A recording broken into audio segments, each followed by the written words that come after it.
म्हटलं तर क्षणिक आणि क्षणभंगूर आणि म्हटलं तर एक लांबचा प्रवास. आयुष्य ही ईश्वराची देणगी. मनुष्य जन्म दुर्लभ असतो. मनुष्य प्राण्यास बुद्धीचे वरदान आहे.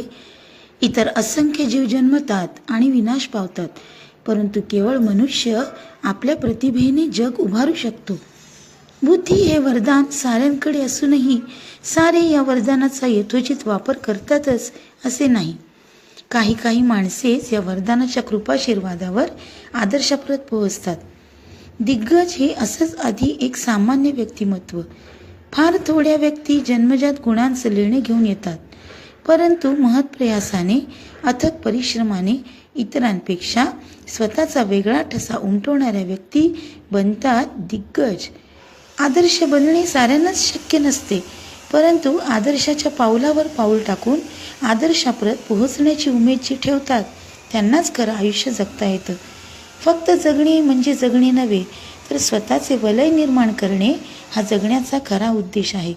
नावात काय आहे असं कुणीतरी म्हटलंय. खरंच नावात काही नाही. एकसारख्या नावाची कितीतरी असंख्य माणसे असतील. मग आपण समाजातील काहीच प्रतिष्ठित नावांना कसे ओळखतो? आदर्शवत बनलेल्या गुणवंतांनाच कसे ओळखतो? तर या व्यक्तींनी आपल्या अस्तित्वाला एक तेजोवलय दिलंय. एक अशी ओळख निर्माण केली आहे जी वर्षानुवर्षे पिढ्यानुपिढ्या स्मरणात राहील. नाव आहे नावासारखे, पण नावात नाव आहे. माणसांच्या गर्दीतला हा आदर्शाचा गाव आहे.